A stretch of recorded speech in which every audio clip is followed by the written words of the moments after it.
We're back after a long break. I think last time we did a video, we were in Barcelona and had just crossed back from St. Martin in the Caribbean and come to Barcelona to work for the French America's Cup team. And we had moved into apartment and got Paikea on the hard, and the plan was to sort of start fixing stuff up while we had ourselves and stuff off the boat. And it didn't actually go to plan though. No longer with the French America's Cup team. So Shane finished up with them in, well, it was just before the 40 went to Jeddah, correct? November. So, yeah, around end of November. It was interesting, but there were just too many cultural differences. Okay. French culture versus Australia, New Zealand culture is different, but you know, that can be worked through. But the one we struggled with the most was culturally, as in the type and style of boat and campaign it was. The guys that were in the team are very much French offshore orientated. IMOCA 60 guys, Ulteam guys, all inside that circle. Very cool. But very experienced inside those circles. Yeah. But the culture inside that circle is completely different to the culture that's required inside an America's Cup program.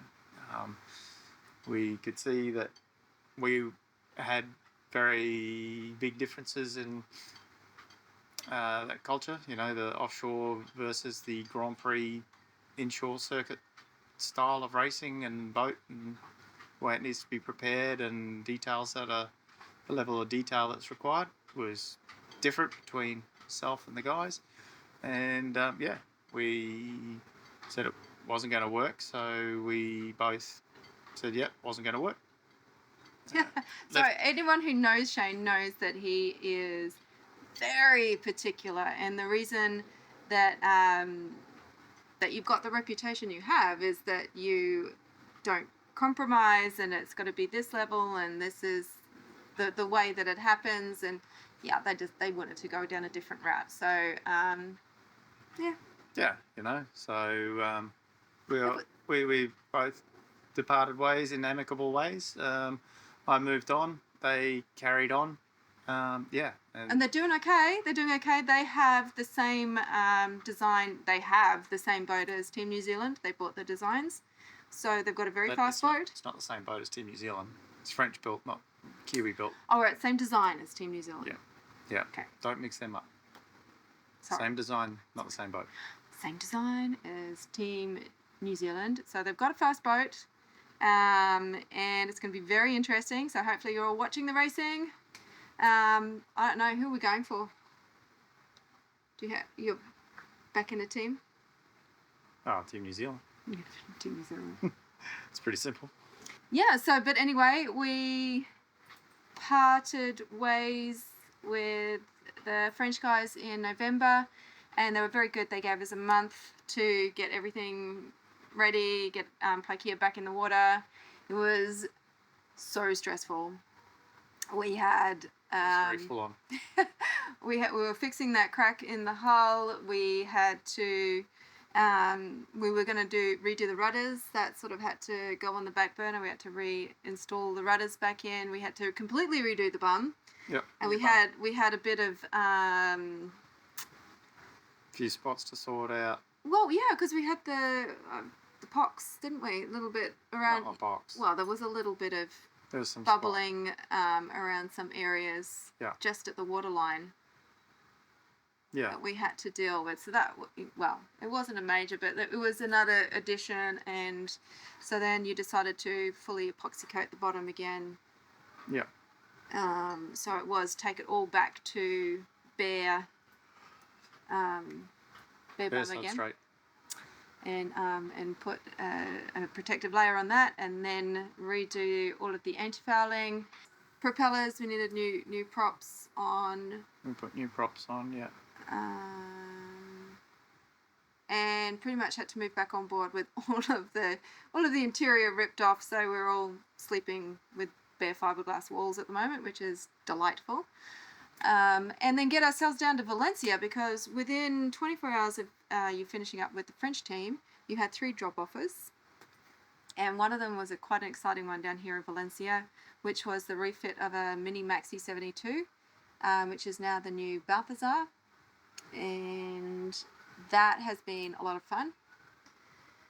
And fun's one word for it. Well, no, it has been. It's been really challenging. Shane has taken on sort of a more technical project management role with that, which has been a lot more enjoyable for you, I think. Yeah, it's a bit more down my alley. It was supposed to be just a 1 week help a mate out, because a couple of guys were going home over Christmas, and I would help continue the couple of little work bits. Boat building bits. Boat building through that. I don't do boat building, contrary to what you see on the YouTube. Your boys are like the plague, which is why Paikea is not finished yet, right? Yeah, exactly.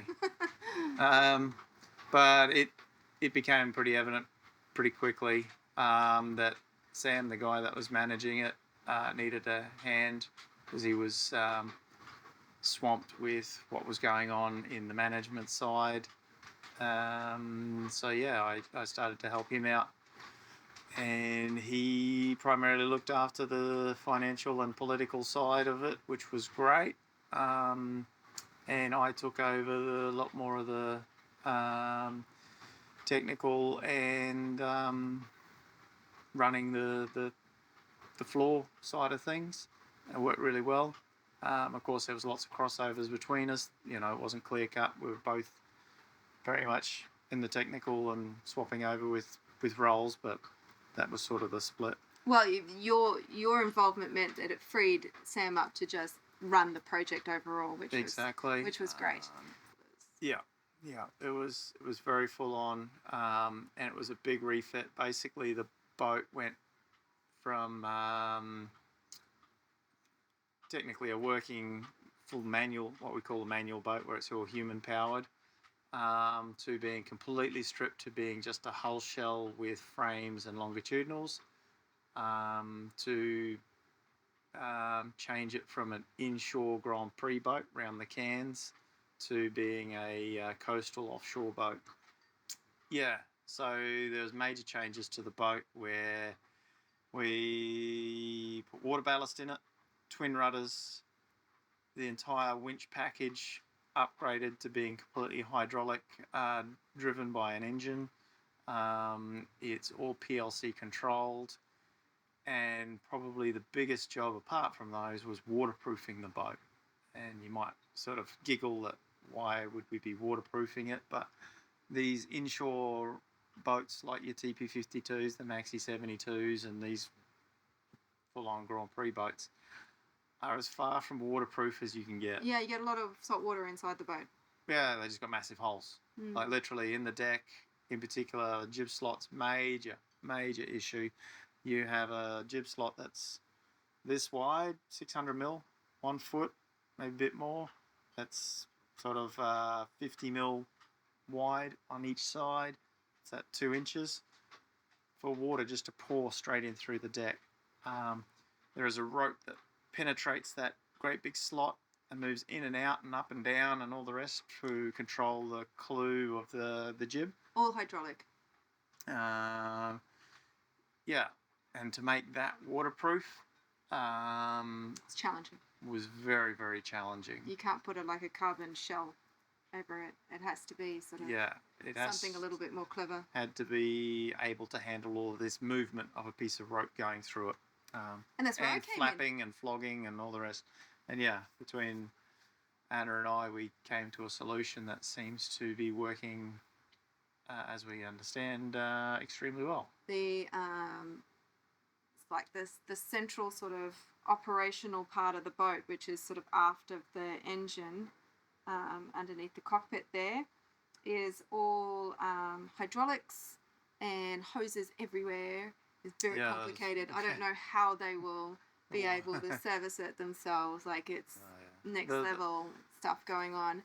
But then they have a kite that they...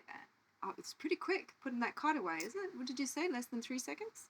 when we wound it up, we could drop the spinnaker in 3 seconds, which was a bit too fast. So we dialed it down a bit. We wanted approximately a 5-second spinnaker drop, and we can achieve that quite easily. But yeah, so it's still an offshore boat with some inshore boat features like a drop wheel for the asymmetric spinnakers. Basically, the spinnaker has a pull patch in the middle of it, and just like a 29er, 49er, International 14, any of these dinghy type things, spinnaker comes into the front hatch or like the front hoop of the dinghies, runs the entire length of the boat, and packs itself away. Slides. Inside a dinghy, it's usually encapsulated in a sock. In these big race yachts, we just use the internal volume of the boat as a sock. But of course, this boat now has ballast pipes, hydraulic pipes, electrical bits and pieces out the wazoo, pipe cots, you name it. There's a heap of stuff inside of there. And of course, now we've got this spinnaker that's coming in at 6-7 meters a second, so it's pretty darn fast. And so Anna has to build a lot of Covers. They're massive curtains essentially that isolate all of this machinery where we put it in the boat From the spinnaker that's going past, and then also to protect the guys that are sleeping right next to it in the bunks. So it was designing lightweight bunks and then having to make all the stuff for that they wanted, and then the curtains because it's not just protecting all the machinery, it's also, if you blow a hydraulic hose and people are sleeping near you want to make sure they're protected as well. And Loft Customs is doing all of the big sort of covers work, and they do a beautiful job. So I was the on-site sort of technical stuff. Make this, Anna. And then I suppose what's next? Probably what we're sitting on. This thing, which is a Gunboat 66. And I was lucky enough, a friend of mine was taking the owner and his family through Croatia for 6 weeks, so I was asked to come on board with him and looked after the guys while they did their trip up and down Croatia, which was very cool. Looked after the boat more than that. The boat needed a lot of looking after, but sort of boats like this do. I think,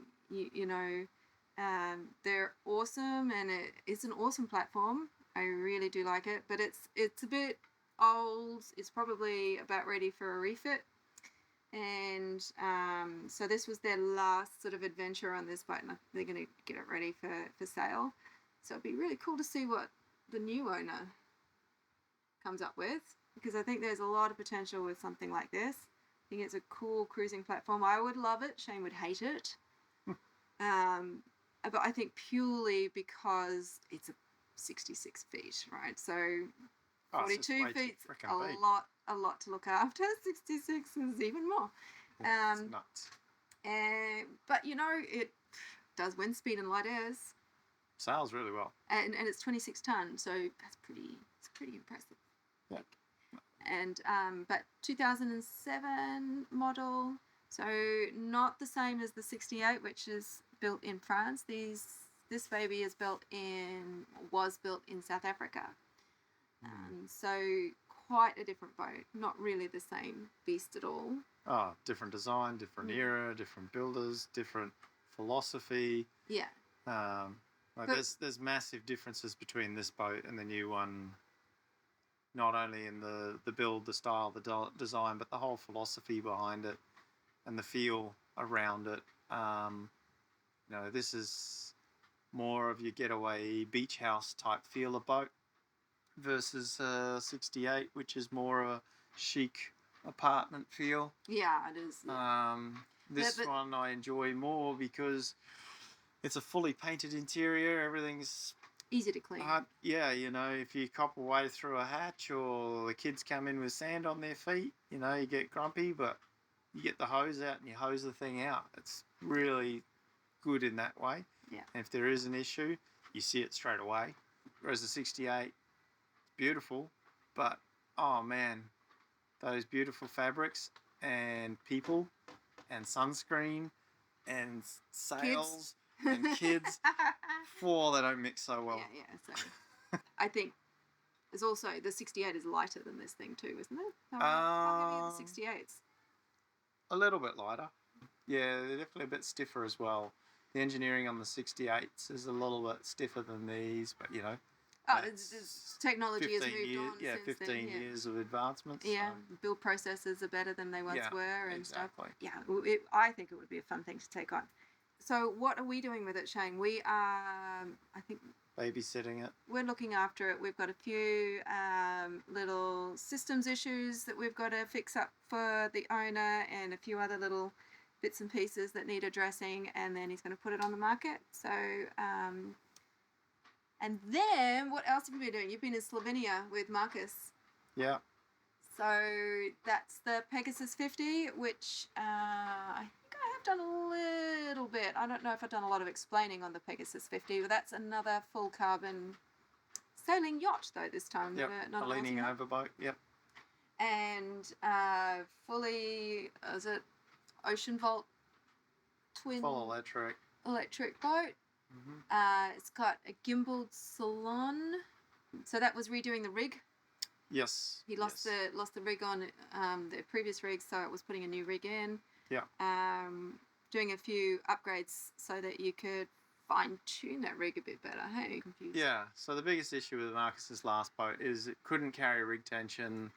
The rig always felt really soft. Forestays sagged like nobody's business.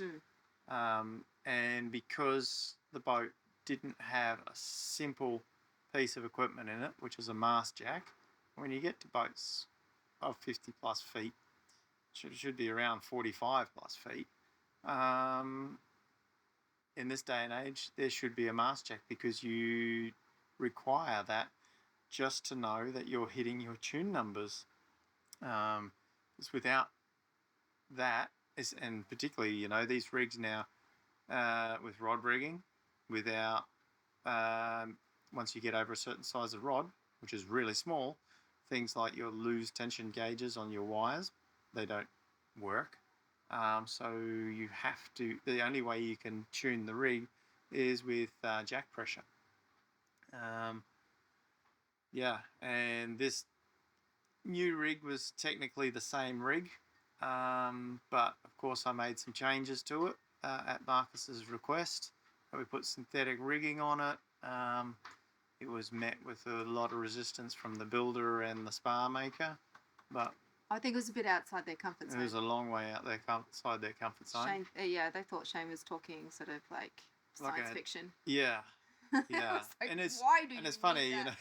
you know. And for me, it was still bottom level type stuff. But you know, I guess we probably work in other realms where the day to day for us is probably space age out there stuff that people can't imagine what we do. Well, that's true. I mean, we're just working on America's Cup stuff, so which is cutting edge technology, and then you're battling with somebody who's never been exposed to that sort of stuff. So why would you bother spending that X amount more on that when you could just? Well, it wasn't that much more. That was the crazy part. But the difference is accountability for everyone. The spar maker, the boat builder, me, and the sail maker. If something wasn't right, we were all accountable because we could hit numbers with the tune. We could make the mast bend like we wanted. And if the sail didn't match the mast, we could say either the mast was incorrectly tuned, set up, built, whatever it is, or the sail was incorrectly made, designed, or whatever. They didn't match. And also for the boat builder, it's better for them as well, because if they have an issue with the rig, if it's tuned properly to tune numbers, then we know everything's inside spec. And if there is an issue, it's either due to an accident or something wasn't right. Whereas when if you can't tune a rig properly, how do you know if you've got enough stay on, or too tight, or too loose, or whatever it is? If you can't produce the actual numbers to say, here it is, it's on tune. Yeah, and it shouldn't be a guessing game. Yeah. And so all of this is basically our excuse for not getting Paikea done. Mm-hmm. Oh, and at the moment I'm just designing prosthetic feet. Oh, yeah, you are. That's right. Carbon fibre? Carbon fibre prosthetic feet. So we have a friend who has been asked to manufacture carbon fibre prosthetic limbs. And so Shane is now trying to help him out and draw up some, some... Yeah. Oh, what is it? Are you like doing actual build laminates and things for him, or just... So I'm designing all the tooling, and... Tooling would be like moulds and things like that. And speccing a preliminary laminate for it. It's supposed to replicate an existing one, but of course without pulling one completely apart and grinding the bajuggery out of it. There's a little bit of guesstimation in there, but we'll make the first sets and see how they go. So that's quite a cool little project that's going on. Yeah. So busy. Very, very busy. Yeah, so poor old Paikea is sitting in a state of disrepair. We have a lot of work to do. We still would really, really, really like to be able to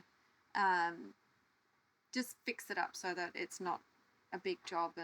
And we've got 3 almost adult-size kids on board, which makes a 42-foot boat seem really small. and we got, general wear and tear on a boat that we live on. This is coming up on our 7th year on board. So it would be really nice to get some of that stuff done, and then get out and go and do some sailing on it would be even better. Going sailing, that would be a nice novelty. On our own boat would be very cool.